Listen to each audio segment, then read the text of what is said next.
Fala pessoal, sejam bem-vindos ao Consulta Aqui, programa de remuneração sem remunereis. E hoje nós vamos falar sobre equidade de pagamento, mais um assunto aí que nós trouxemos lá da Comp Week em San Diego. Quer saber sobre o assunto? Depois dos nossos comerciais.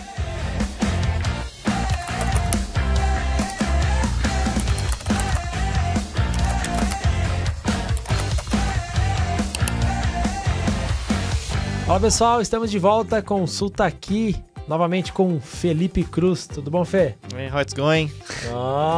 We are together, tamo junto. Voltou dos Estados Unidos agora e ele tá ainda achando que tá por lá. Então, Fê, já que você começou a falar inglês aí, vamos falar sobre o Pay Equity, né? A equidade de pagamento, né? Que é mais um dos assuntos que foi tratado lá na semana na Comp Week, né?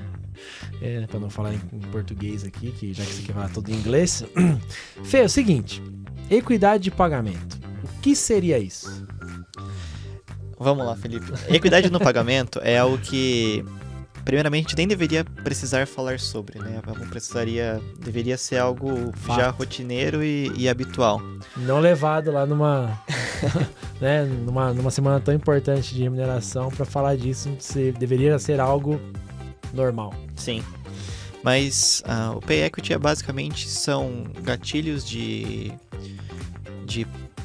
justiça que eu garanto que a empresa trate todos os colaboradores de forma igual, de igualitária. Então, isso vem ganhando cada vez mais força nos Estados Unidos também. Na Europa existem inclusive ações legais que empresas que excederem pagamentos entre homens e mulheres acima de 5% estão sujeitas a multas.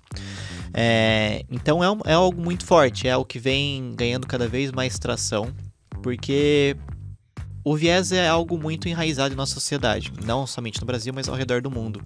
Então o Estado percebeu que precisava tomar algumas ações que redirecionassem esse sentido perigoso que muitas empresas estavam seguindo. Fê, aí, beleza, temos então aí, temos que pagar igualmente. Mas seria só dinheiro, só salário? Ou essa equidade, ela transborda um pouco essa questão do salário? Ou como, por exemplo, um benefício, um ambiente, né, legal para todos? Como que seria isso? Sim.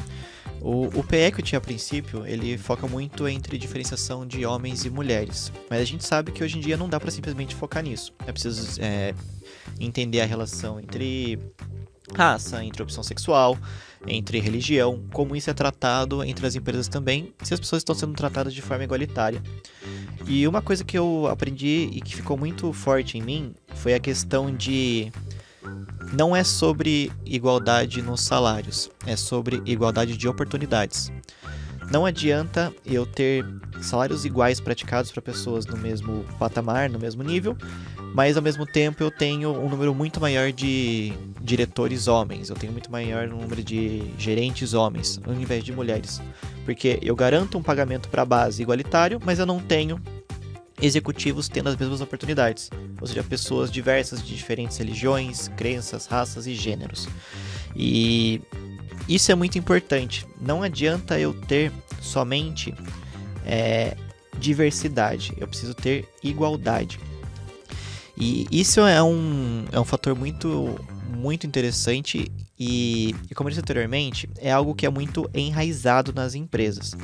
É difícil a própria empresa perceber como ela está hoje, se ela tem essa igualdade ou não, como que ela está tratando isso. E como você mencionou muito bem, o Pay Equity não é somente salário, é também com relação a benefício. Por exemplo, eu tenho colaboradores dispersos ao redor do país, o meu plano de saúde cobre todos esses colaboradores, as minhas políticas de remuneração, elas atendem e são justas para todos os colaboradores, elas trazem as mesmas oportunidades. As minhas práticas de bem-estar na minha empresa, elas promovem o bem-estar a todos.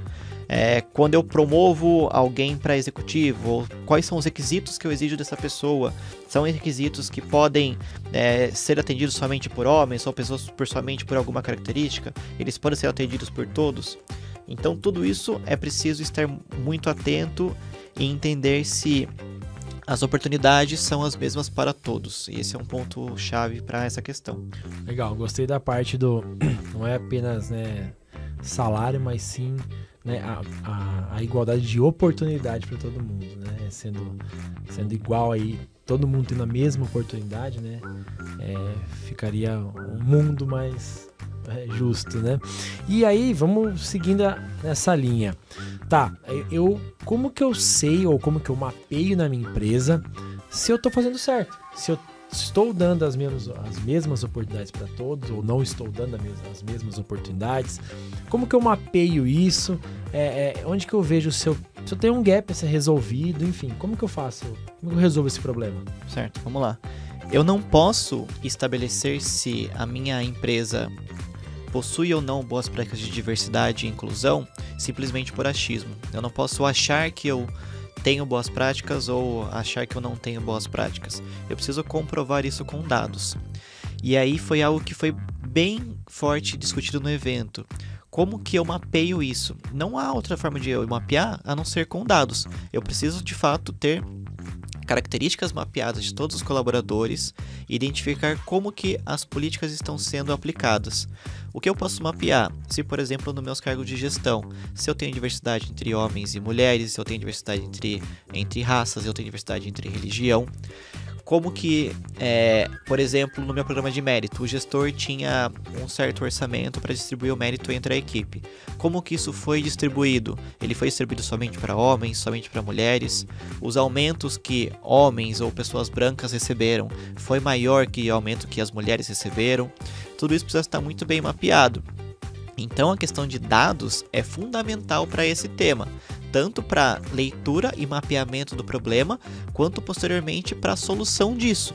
Sem esse mapeamento, sem esses dados, eu fico simplesmente no viés. Eu acho que eu sou justo, eu acho que eu não sou justo, eu acho que tal gestor é justo, eu acho que não. Então, eu preciso ter dados que comprovem isso. Não só mapeando a empresa como um todo, mas mapeando também áreas específicas, mapeando gestores específicos, mapeando o comportamento de o quanto eu consegui ser minucioso no dado, mas eu preciso aprofundar. Que eu preciso entender bem de fato a raiz do problema para aí sim procurar a solução. Ou seja, né, o TI aí, né, a tecnologia, ela anda lado a lado aí para nos ajudar a melhorar essa equidade na empresa. E como que eu resolvo essa questão? Você falou de viés, né? Como que eu resolvo essa questão de viés? Como que eu uso a tecnologia a meu favor? Eu faço uma programação? O que eu posso fazer para ajudar, né, a resolver essas questões? Não, muito legal. Inclusive, Felipe, uma das melhores palestras do evento da World at Work foi de uma brasileira. Foi do caso da Lilian, do iFood, onde eles desenvolveram o algoritmo que procurava minimizar a questão do viés na aplicação dos gestores. A Lilian é a que veio no 5º dia útil, inclusive. Sim, né? ela mesma. Ela apresentou junto com a Grazi no evento, e foi um evento que foi uma palestra que lotou a sala. Porque é de fato algo muito disruptivo e é um problema que todas as empresas enfrentam. Como que eu consigo combater o viés nas pessoas? Então, genial a ideia deles. Desenvolveram um algoritmo que ele consegue mapear entre fatores já estabelecidos o quanto de mérito cada pessoa deveria receber de acordo com o algoritmo, minimizando a questão do viés dos gestores. Porque as pessoas carregam viés, até as pessoas que não se sentem enviesadas são enviesadas. Fato. Elas carregam crenças, histórias, sociedade, enfim. E é muito mais fácil eu combater o viés no algoritmo do que na pessoa. E quem programou o algoritmo não programou com um leve viés? Aí é uma polêmica aí. Não só quem programou o algoritmo, não estou falando desse algoritmo específico, tá? Mas qualquer algoritmo específico, ele é programado por pessoas. Então essas pessoas que programaram têm um certo viés.